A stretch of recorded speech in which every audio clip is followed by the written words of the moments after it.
Hello everyone, welcome back to the channel. It is the end of February 2020 and what a month. It seems like the world is kind of coming to an end, but I say that jokingly. A few months ago I was talking about we've not had a pandemic in quite some time, and I guess we have one now. I guess something happening in China at the moment and rising concerns here in the United States. So um, my work has sent me home to work remotely for the foreseeable future. They said at least 6 months to be expecting to work 100% remote. Um, seems like everyone's starting to wear masks and just trying to prevent COVID-19. So um, they did have an announcement at my work as well. They haven't partnered with any of the major pharmaceutical companies yet, but they have some contracts in the works. So usually, what happens in my industry when a pandemic comes, usually scientists will pretty quickly find a vaccine for the pandemic, and then they'll hire out like contract manufacturing companies for pharmaceuticals to manufacture the vaccines in mass quantities.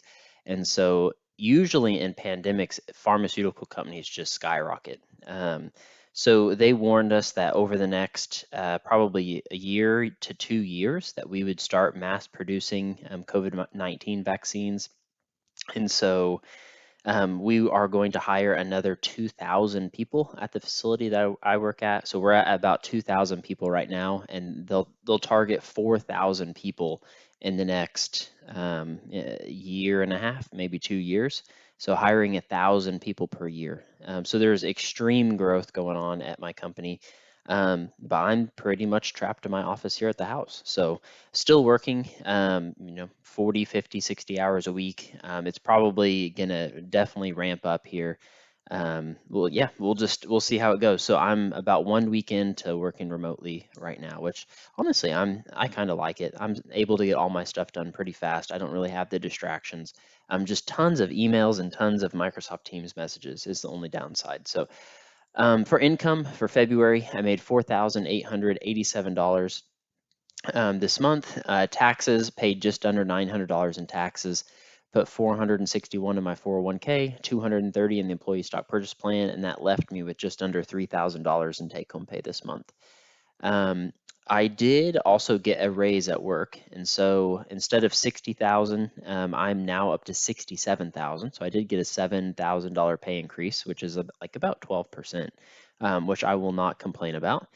For my wife, she made the same that she did last month, just cut in half, and so 5,300 gross, 800 in taxes, 416 in her 403b, 333 in the HSA, 170 in insurance, which it's went up $50 compared to last year. So we need to look into that and see what's going on. I don't know if that's just premiums increasing or what, but leaving us with $3,622 in take-home pay. And then the tenant paid late again this month. I'm not super concerned. She's pretty, communicative about paying late. So it's a $5 per day late fee. So yeah, so we made 1339 in rent this month instead of 1,200. So that's not too bad. Gross income was $11,583. Take home pay was $6,557. Moving to the net worth, no property changes this month. I'm just keeping them all the same as last month. The market has not went up for the first time in a long time.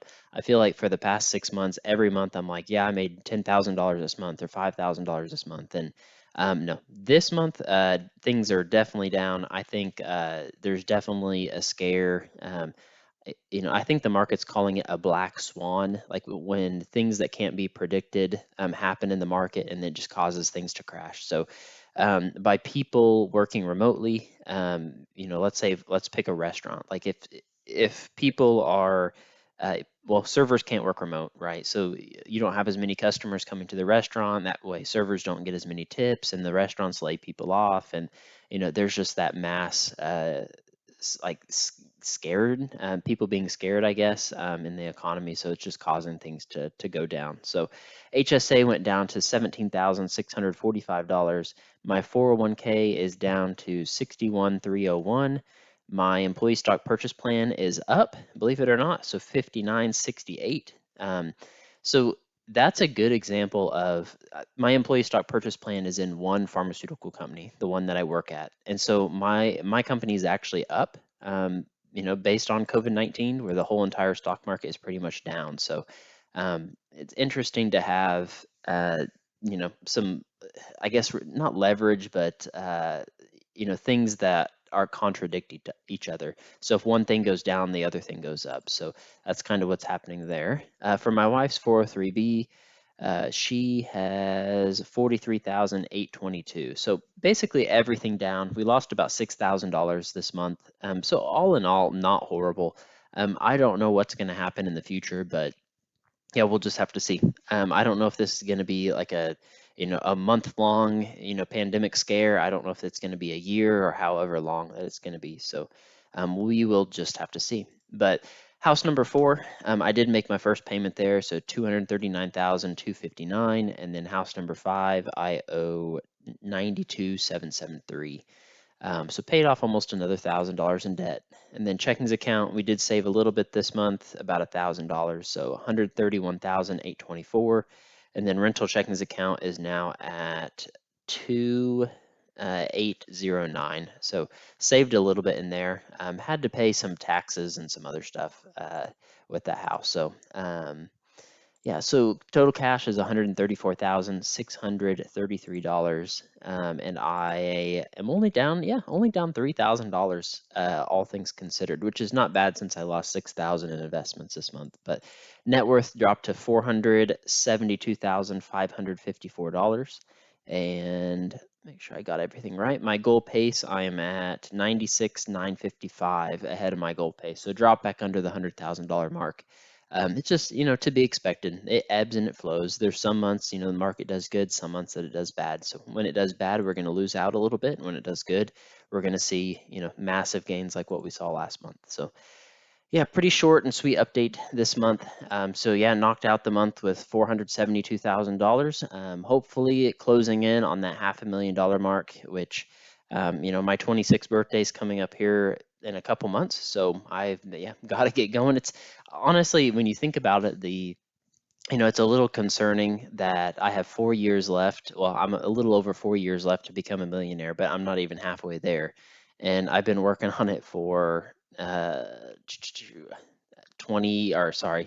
years. Is that right? Yeah, 8 years now, since 2012. So um, yeah, it's crazy how slow it is in the beginning. So hopefully in the end, this last $500,000 goes by pretty quickly. I don't really, foresee how that's going to look. Hopefully it's just investments going up, piling more in my 401k, finding good real estate, but we'll just have to see. So hopefully some interesting updates coming in the next few months. I'll just keep working remote, and hopefully we're able to find a cure for this COVID-19 thing. So thank you all for watching the video. Be sure to like, comment, subscribe. Last month's and next month's videos are on the screen now. And as always, if you have any questions, comments, things that you'd like to see in future videos, just comment them down below. Thanks everybody. See you in the next video.